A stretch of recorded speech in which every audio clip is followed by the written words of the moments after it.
Yeah. Good morning. Very good morning. അപ്പോൾ ഞാനിങ്ങനെ ഈ ബ്രഹ്മലോകം തെങ്കാശിയിൽ അമ്പലത്തിൽ വന്നപ്പോൾ അതെ. അവിടെ ഈ നാഗങ്ങളുടെ 2 പ്രതിമകൾ അഥവാ ഐഡൽസ് കാണാനിടയായി. Right. അപ്പോൾ അതിൽ പേര് എഴുതി വെച്ചിരിക്കുന്നത് അസ്തിക മാമുനി എന്നും ജഗത്കാരു ദേവി എന്നുമാണ്. അതെ. അപ്പോൾ ഇത് അധികം പരിചയമല്ലാത്ത 2 പേരുകളാണ്.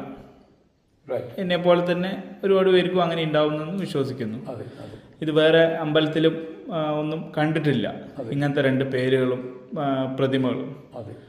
അപ്പോൾ അതിനെക്കുറിച്ചുള്ള ഐതിഹ്യം എന്താണ്, അതിൻ്റെ എന്താണ്, അവർ 2 പേരും ആരാണ് എന്നറിയാൻ വേണ്ടിയിട്ട് വന്നിട്ടാണ്. ഓ ഓ അപ്പോൾ ഒന്ന് പറഞ്ഞു തന്നാൽ അതൊരു വലിയ ഒരു അറിവായിരിക്കും.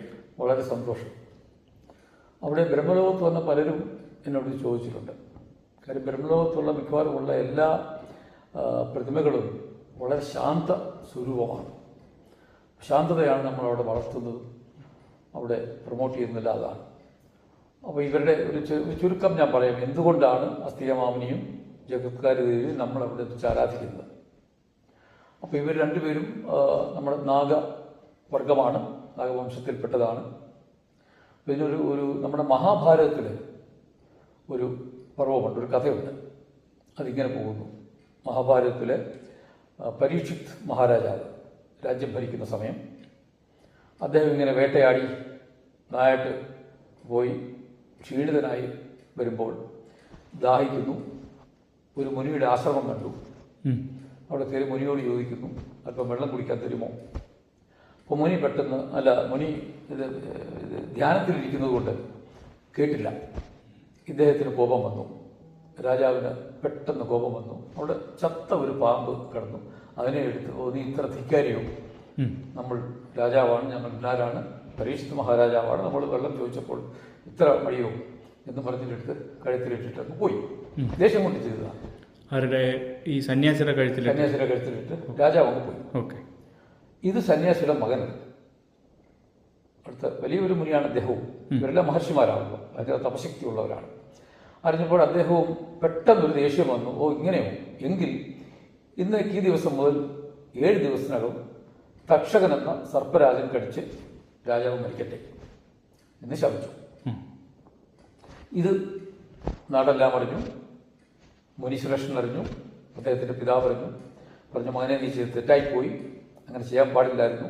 അവർ രാജാക്കന്മാരാണ്, അവർ ചിലപ്പോൾ കോപമൊക്കെ വരും, ക്ഷീണിച്ച് വന്നതല്ലേ, ഇനി എന്താണ് മാർഗം? ശാപം ശപിച്ചു പോയല്ലോ. അപ്പോൾ ഇത് രാജാവ് പറഞ്ഞു. ഇപ്പോൾ രാജാവിൻ്റെ അഡ്വൈസേഴ്സ് എല്ലാം കൂടെ സഭ കൂടി പറഞ്ഞു, ഇത് മുനിശാപമാണ്, നമ്മൾ വളരെ ശ്രദ്ധിക്കണം. അപ്പോൾ അവരെല്ലാം കൂടെ സജസ്റ്റ് ചെയ്തു, ഇത് സമുദ്രത്തിൽ ഒരു മാളിക തീർക്കുക, കൊട്ടാരം തീർത്തുകൊണ്ട് രാജാവ് അവിടെ ഇരിക്കുക. അപ്പം പെട്ടെന്ന് പാമ്പിനൊന്നും അതിനകത്ത് കയറാൻ പറ്റില്ല. അദ്ദേഹത്തിന് രാജാവിന് കൊടുക്കുന്ന ആഹാരമൊക്കെ ഇവർ മുനിശ്രേഷ്ഠന്മാർ തന്നെ കൊണ്ട് കൊടുക്കുക. ഇങ്ങനെ ഒരു സിസ്റ്റം അവർ വെച്ച് രാജാവിനെ അതിനകത്താക്കി വളരെ സേഫായിട്ട് വന്നു. പക്ഷേ 7ാമത്തെ ദിവസമായപ്പോൾ രാജാവിന് കൊടുത്ത പഴങ്ങൾ അത് രാജാവിനെ എടുത്ത് കടിക്കാൻ നേരത്ത് അതിലെന്തോ ഒരു കൃമി മാതിരി കണ്ടു. അതിനെടുത്ത് കൈകൊണ്ട് നീക്കിക്കളയുമ്പോൾ ഇതങ്ങ് വളർന്നു വലുതായി തക്ഷകനായി രാജാവിനെ കുത്തുകയാണ്. രാജാവ് മരിക്കുന്നു. ഇതാണ് ഇതിൻ്റെ ബാക്ക്ഗ്രൗണ്ട്. രാജാവ് പോയി, രാജാവിൻ്റെ മകൻ വന്നു, രാജ്യഭാരമേറ്റു, ജനമേജയായി. അദ്ദേഹം വളരെ പ്രതാപിയായ ഒരു രാജാവാണ്.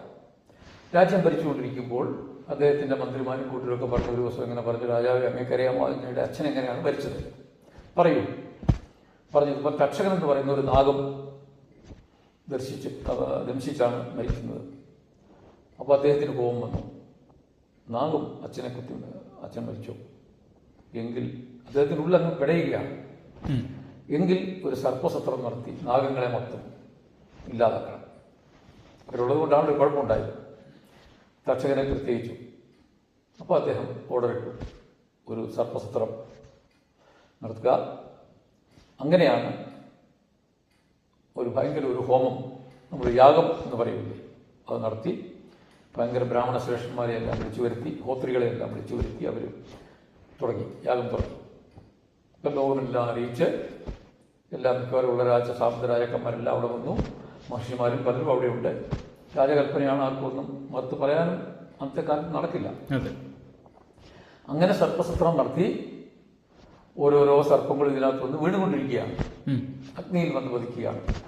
അപ്പം തക്ഷകൻ അഗ്നിയിൽ വന്ന് പതിക്കട്ടെ എന്ന് പറഞ്ഞു. അപ്പോൾ ഇവർ ദിവ്യ ദൃഷ്ടി കൊണ്ട് ഈ ഇത് നടത്തുന്ന മഹർഷിമാർ അവർ ദിവ്യജ്ഞാനത്തിൽ കണ്ടു തക്ഷകൻ ദേവേന്ദ്രന്റെ അഭയം തേടിയിരിക്കുകയാണ്, ദേവേന്ദ്രൻ രക്ഷിക്കാമെന്ന് വാക്ക് കൊടുത്തിട്ടുണ്ടെന്നറിഞ്ഞു. അപ്പോൾ അങ്ങനെയോ അത്ര അഹങ്കാരമോ ദേവേന്ദ്രന്? അങ്ങനെ ഉണ്ടെങ്കിൽ ദേവേന്ദ്രനെ കൂടെ ആവയ്ക്കാൻ രാജാവ് ആജ്ഞാപിച്ചു. അപ്പം രണ്ടുപേരും വന്നതിൽ പതിക്കട്ടെ എന്ന് മന്ത്രോച്ചാരണങ്ങൾ നടത്തി. ഇങ്ങനെയിരിക്കുന്ന സമയത്താണ് അപ്പോൾ ഇതെല്ലാം അറിഞ്ഞു. അപ്പോഴാണ് ജഗത്കാരി ദേവി എന്ന് പറയുന്നത്, നമ്മൾ മനസാദേവി എന്നും പേരുണ്ട്, ആ ദേവി ഇതറിഞ്ഞു. എല്ലാത്തിനും അവർക്കെല്ലാം വരികയാണ്. വാസുകി പോലും, ശിവഭഗവാന്റെ ഭൂഷണം, വാസുകി പോലും വിറയ്ക്കാൻ തുടങ്ങി. കാരണം ഇതിനകത്ത് വരും, എല്ലാ നാഗങ്ങളും വരണം എന്നുള്ളതാണ്. അനന്തൻ ഇവരെല്ലാം തിളകാൻ തുടങ്ങി. അപ്പോൾ ഇവർ ഈ ദേവിക്ക് മനസ്സിലായി നിർത്തിയേ പറ്റൂ, ഇല്ല എല്ലാവരും അതിനകത്ത് ഈ വംശവും നശിച്ചു പോകും. അങ്ങനെ ദേവി അവരുടെ മകൻ അസ്തികമാമിനി എന്നാണ് അറിയപ്പെടുന്ന ലോകം അറിയപ്പെടുന്ന ഒരു മഹർഷിയാണ്, ചെറുപ്പക്കാരനാണ്. അപ്പോൾ മകനെ വിളിച്ച് പറഞ്ഞു, കുഞ്ഞെ നിന്നെ കൊണ്ടേ ഇത് പറ്റൂ, നീ പോയി യാഗം നിർത്തണം. അപ്പോൾ അതിൽ കാര്യമൊക്കെ ചോദിച്ചു. കാര്യമൊക്കെ ചോദിച്ചോ പറഞ്ഞു ഇതുപോലെയാണ്, ഇത് നമ്മുടെ വംശമേ മുടിഞ്ഞു പോകും. പുള്ളി സമ്മതിക്കുകയാണ്.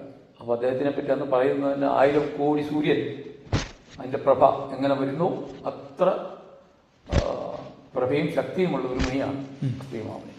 അദ്ദേഹം പോവുകയാണ്. അവിടെ ചെന്നു. അപ്പോൾ രാജകൽപ്പനയുണ്ട്, ആരെയും അകത്തോട്ട് വിടരുത്, യാഗം നടന്നുകൊണ്ടിരിക്കുകയല്ലേ. പക്ഷെ അവർക്ക് രക്ഷയില്ലാതെ വന്നു. അവർക്ക് ഒരു ഇദ്ദേഹത്തെ കണ്ടപ്പോൾ അവർ പോയി പറഞ്ഞു, ഇതുപോലൊരു മഹർഷി വന്നു, വസ്തു എന്നാണ് പേര്, കൊണ്ടുവരണം.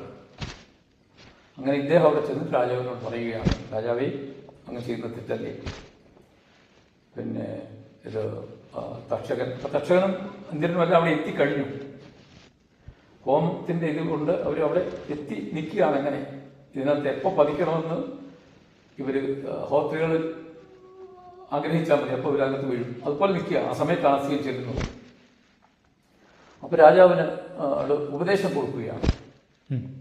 തക്ഷകൻ കടിച്ചത് തക്ഷകന്റെ കുഴപ്പമാണോ, മുനിശാപമല്ലേ, അത് ഭരിക്കല്ലേ, തന്നെയല്ല അങ്ങയുടെ പിതാവും തെറ്റ് ചെയ്തല്ലോ. ചത്ത പാമ്പിനെ എടുത്ത് മുനിയുടെ കഴുത്തിൽ അറിഞ്ഞോ അറിയാതെ. അപ്പം ഇതിനെല്ലാം ഒരു ഫലങ്ങളുണ്ട്. ഇപ്പം തക്ഷകൻ കഴിച്ചത് മുനിയുടെ ശാപം കൊണ്ടാണ്, അല്ല തക്ഷകന് അങ്ങയുടെ അച്ഛനെ കഴിക്കണമെന്ന് പറയും കഴിച്ചതല്ല. ശാപം ഉണ്ടായി, അത് ഭരിക്കണം, ഭരിച്ചേ പറ്റൂ. അതുകൊണ്ട് അങ്ങ് യാഗം നിർത്തണം, ഇല്ല മൊത്തം ഒരു കുലം തന്നെ നശിച്ചു പോവുകയാണ്. സർപ്പങ്ങളും ഈ ലോകത്ത് വേണ്ടി ജീവിക്കണ്ടേ. ഇത് പറഞ്ഞപ്പോഴാണ് രാജാവിന് ബോധം വീണു. നമ്മൾ പറയത്തില്ലേ ബോധ ഉദയം. അങ്ങനെ രാജാവ് സർപ്പസത്രം നിർത്തുകയാണ്. അപ്പോൾ നമ്മൾ ബ്രഹ്മലോകത്ത് എന്തുകൊണ്ട് ഇവരെ വെച്ചു എന്നുള്ളതാണ് നമ്മുടെ ചോദ്യം. അതെ. അപ്പോൾ ഞാൻ വളരെ വളരെ ആലോചിച്ചപ്പോൾ ഏറ്റവും യോഗ്യരായിട്ടുള്ള സർപ്പങ്ങൾ നാഗങ്ങൾ ഇവരാണ്. കാര്യം അത്രയും എന്താണ് നമ്മൾ പറയുന്നത്, കുലത്തിനു വേണ്ടി നീതിക്ക് വേണ്ടി നിന്നവരാണ്. അവരുടെ രണ്ടുപേരുടെയും പ്രയത്നമാണല്ലോ സർപ്പസത്രം നിർത്തിയത് തന്നെ. അപ്പോൾ അത്രയും ശാന്തതയും സമാധാനവുമുള്ള നാഗങ്ങളെ വേണം നമുക്ക് ബ്രഹ്മലോകത്ത് ആരാധിക്കാൻ. അതിനുവേണ്ടി തന്നെയാണ് നമ്മളവിടെ ഇവരെ പ്രവേശിച്ചിരിക്കുന്നത്. ഇതാണ് ഇതിന്റെ ഐതിഹ്യം. കാരണം മനസ്സിലായി, എല്ലാം ക്ലിയർ ആയി കാണുമല്ലോ. അതെ, ക്ലിയർ ആയി. Thank you. You welcome. Thanks. നമുക്ക് കേൾക്കാം.